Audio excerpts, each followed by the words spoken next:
Ребята, привет! Возвращаемся к флагману нашего канала в игру Crusader Kings. Но по вашему желанию в этот раз мы отправимся покорять моды. В данном случае мы будем топтать карту Средиземья. Да, я слышу и читаю вас, но так как я плохо знаком с лором Elden Ring или Elder Scrolls, то начать освоение модов я решил с битвы за кольцо. Приглашаю к просмотру. Начинаем.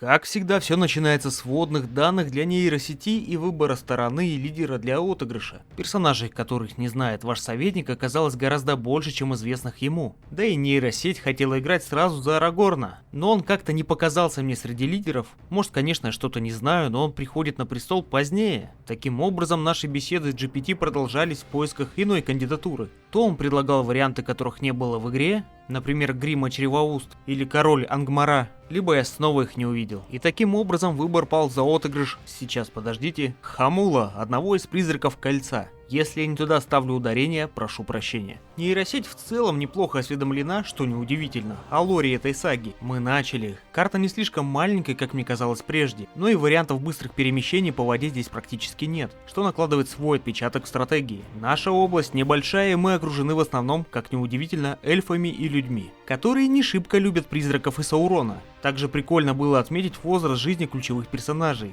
А значит, можно забыть про эпидемии чехотки и какого-нибудь птичьего гриппа. Я изучил характеристики, чтобы держать их в уме, и в случае надобности передать информацию для нашего правителя. Посовещавшись, мы избрали такие наследия династии, что звучит, конечно, странно для призрака, но свои бонусы мы с этого имеем. Так как наш великий правитель под управлением ИИ не может смотреть в экран, то я собираю всю информацию о соседях, чтобы поведать ему о текущей обстановке. Меня интересует раса, отношение к нам, союзы и сила войск. С удивлением было обнаружено поселение людей, которые тоже служат Саурону. Они вроде и не союзники, но и не враги. А это, собственно, наш властитель Саурон. И я надеялся, что здесь можно нажать на привычную кнопочку заключения союза, но мы подчиняемся ему де-факто, а он уже сам решает, помогать нам в наших войнах или нет. Далее нам пришла информация о нашей роли в этой партии. Саурон желает, чтобы мы вышли к реке Андуин, ведь там Исильдур утратил кольцо. А также в нашу задачу входит война с эльфами, Ласгалин и Лотлориен. Выходит, что это первая партия, где у нас есть более-менее конкретные задачи. Ну потому что обычно нейросеть сама выбирает у нас свой путь. Наш правитель усвоил задачи для своей роли и подтвердил все возложенные цели отыгрыша. Также был получен приказ отстроиться близ границ военными или оборонными сооружениями. Мы принялись исполнять приказ, насколько нам позволяли золотые запасы, а позволяли они немного. Поэтому остатки роскоши мы решили потратить на укрепление войска. Для начала прикрепляем текущие войска профессионалов, а затем нанимаем новый отряд. Среди многообразия войск были наняты орочи и лучники. Закончив с рутинными приготовлениями, мы принялись ждать новых указаний. Либо от нашего правителя, либо от самого Саурона. Одних из эльфов, которых нам нужно покорить, мы нашли. Они находятся рядом и правит там королева Галадриэль. Не думаю, что с этим будет просто. Далее я продолжил переносить сведения о соседях. Наш призрак-правитель приказал обратить внимание на соседей с севера от нас. Эрство сартуидов, дабы усилиться перед противостоянием с эльфами. Но прежде требовал обеспокоиться армией врага. Когда он узнал, что у нас есть преимущество, он тут же приказал выдвигаться и захватывать земли соседей. Мы объявили войну за центральный регион, дабы раздробить владения людей на две части и критически ослабить их на будущее. Развернув свои войска, мы отправились на первое покорение. И уже спустя небольшое время навязали битву врагу. И без сложностей одолели его, после чего нам не пришлось держать осаду, война была выиграна за счет пленения правителя. Мы увеличили свои владения. Хамул, наш правитель-призрак, приказал не расслабляться и готовить войска к следующим походам. Изучая новых соседей, я внезапно обнаружил очень опасного и неприятного для нашей роли соседа, Радагаста, одного из трех главных магов на текущей карте. Его место среди Сарумана и Гендальфа. Наш правитель заключил, что Радагаст для нас не враг, но и не союзник. Однако за ним следует наблюдать и быть готовым к любому развитию событий. Это интересно в первую очередь потому, что ИИ не пользовался слепо численностью войска земель, которыми владеет Радагаст, и принял решение, исходя из других соображений. Закончив с изучением магов, был получен новый приказ: пусть тьма поглотит земли южных соседей. Амбиции наши вполне понятны, и наш призрак ждать не желает. Поэтому объявляем войну соседям снизу, кочевому народу всадников в земли отмели. Правитель немного обеспокоился их мастерством на открытом пространстве, но после быстрой победы в битве сомнения сошли на нет, и наши войска тут же принялись осаждать оспариваемые владения. Кстати, осады здесь идут достаточно быстро, при атакующих войнах это удобно. Спустя совсем немного времени мы одолели врага и присоединили еще один регион к своим землям. Наша власть доказывалась мечом, но результат был виден сразу. Правитель отметил, что время эльфов скоро придет. И тут происходит удивительное событие. Радагаст вызывает нашего Кхамула на песенное соревнование. Да-да. Но что более удивительное, наш правитель принял этот вызов. Но как бы мы ни старались одолеть Радагаста в этом амплуа, нам было не под силу. Призрак сказал, что это ерунда, и он без труда одолел бы его в реальной битве, но он не желает конфликта с другими магами. Затем произошла сразу же и дуэль, где наш правитель тоже потерпел поражение, но не погиб. Он был действительно удивлен. Этот старый маг действительно обладает неожиданной силой, но он не может противостоять всей нашей армии. Далее, пока правитель залечивал свои призрачные повреждения, мы занялись укреплением границ. Спустя много месяцев был получен приказ расширять владения в сторону реки Андуин. Поэтому было решено бить людей с запада, которые закрывают путь и к реке, и к эльфам. Война началась и была не столь скоротечной. Пришлось побегать за армией врага. Спустя еще какое-то количество месяцев мы наконец захватили оспариваемый регион и принялись ждать. Как я уже говорил, осада здесь с любой из сторон проходит очень быстро. То ли дело в войске, то ли дело в замке, то ли в ходе времени. Но за 30 секунд мы потеряли регион, одержали победу в битве и забрали вновь этот регион. И наконец очередная победа. Мы почти у реки. Доложив об этом призраку, он меня порадовал усвоением местной географии.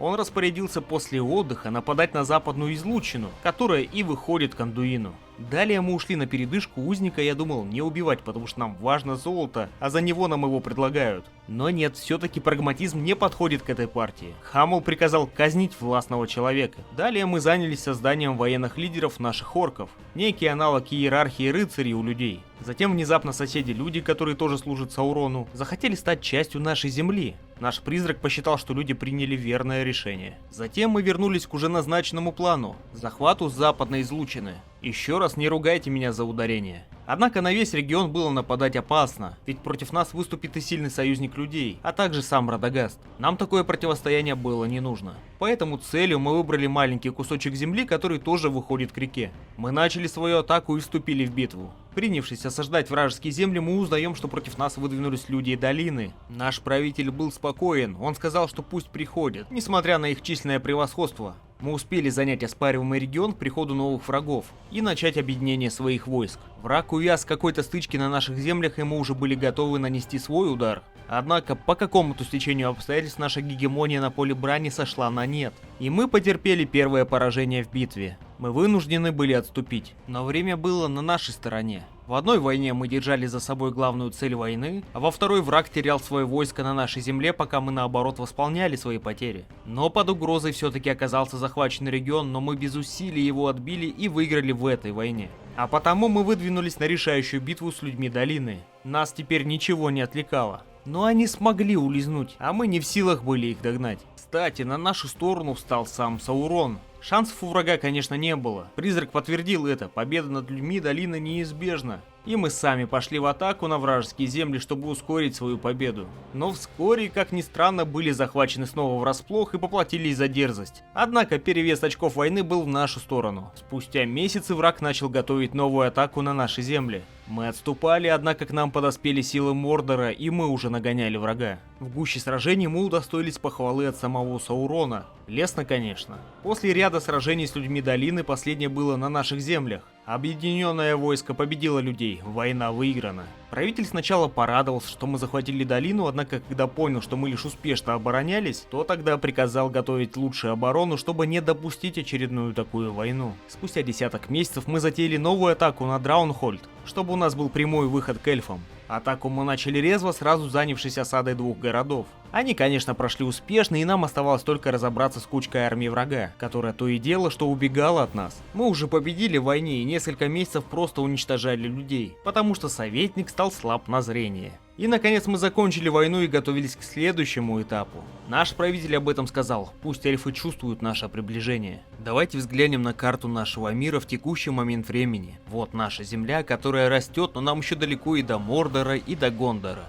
А вот и наша будущая цель – Лотhlórien. Спустя небольшой промежуток времени я, как обычно, опрашиваю нейросеть о следующем шаге, выдавая актуальные данные. И вот наш призрак говорит, чтобы мы готовились к нападению на эльфов. Настало время тени. Мы игнорировали все ограничения и прочие штрафы и объявили войну за все земли королевы Галдариэль. Как обычно, развертываем свои войска и надеемся, чтобы их хватило. В общей численности у нас небольшой, но перевес. К сожалению, Саурон не выказал желания участвовать в нашем походе. Мы начали свое движение, и тут я замечаю, что река в нашем нападении действительно создает препятствие. Но заблаговременно посетившая меня мысль позволила нам нанять небольшой орден орков. Сейчас нам нужна вся доступная сила, ведь ходят слухи о небывалой силе эльфов. И наконец первая битва, в нее включились и основные силы, и армия ордена. Но и всей дружной компанией мы получили эльфийские подзатыльники. Мы отступаем, а враг принялся осаждать наши владения. Мы снова делаем попытку атаковать. Значок под врагом говорит о вероятной нашей победе. Мы движемся с оптимизмом. И вот снова перевес 1000 солдат не делает нам никаких бонусов. Эльфы снова победили. Я снова кликаю на Саурона, чтобы хоть как-то обратить его внимание на нашу ситуацию. Но его око, видимо, ищет Фродо. И вот у нас снова перевес, и мы снова пытаемся атаковать. Хоть и делаем это более осторожно. Мы напали, перевес был больше, чем в 1000 солдат, но, увы, эльфы очень крепкие, в отличие от людей. Тут приходит оповещение, что Саурон готовит свою кампанию и не будет помогать нам. Но вообще-то мы уже и не надеялись на него, поэтому ничего и не потеряли. Наш призрак высказал свое мнение о Сауроне в положительном ключе. Он верит в него и считает, что нам нужно усилить свое влияние, чтобы достойно поддержать его в войне с Гондором. Но тем временем желания не совпадали с реальностью, потерпев очередное поражение, война закончилась, и эльфы победили. Но правитель вообще не отчаивался, видимо он просчитывал такой исход. Он сказал, что мы уйдем и укрепимся, затем соберем больше сил и вернемся. Ну а дальнейшие похождения в мире Средиземья вы увидите в следующей серии, если, конечно, вам это видео понравилось. Пишите комментарии, ставьте лайки, не забывайте про поддержку канала, и контента будет больше. Спасибо, друзья, увидимся в другом видео.